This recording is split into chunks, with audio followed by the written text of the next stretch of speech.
I'm Deborah Borchardt, and this is your midday market update. Right now, we're a little bit mixed. We've got the Dow down about 40 points, although it's been flip-flopping between the red and the green pretty much all day. And then we've got the S&P 500 is up just only a tiny bit, and the NASDAQ has also been seesawing, and it's about flat right now. But what we're going to talk about is the commodity market and some of the moves we're seeing there. And joining me is Mark Newton. He's the Chief Market Technician over at Greywolf. So, Mark, what are you seeing on the commodity side? I know materials have been strong.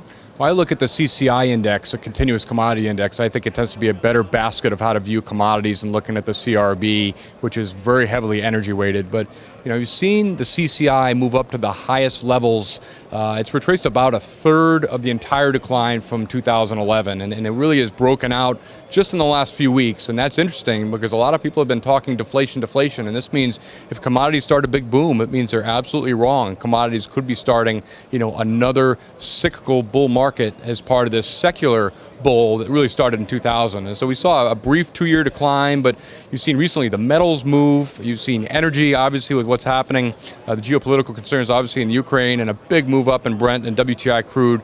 And now recently the softs have started to move, and the grains have bottomed out as well. And so if you look at ratios of commodities versus stocks, you're gradually starting to see momentum improve, which I think is an important point because it means that really over the next couple of years, given that equities have rallied as much as we have, we could see commodities start to outperform equities and could be a better asset class in the equity market between now and potentially, the end of this decade. Well, you did mention the softs. We know that coffee went up because of issues in the coffee markets with weather. And then we know that wheat went up, again, because of Ukraine.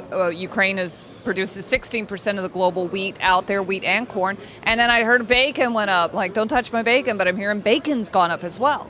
No, you're right. And if you look at other metals such as palladium, platinum, uranium, and those are all starting to make really interesting signs of bottoming out from lows and starting to move higher. So everybody's focused on gold, and that's already moved up about 12% so far this year and moved from about, I think, 1150 up to about 1360 to 70 and has stalled out.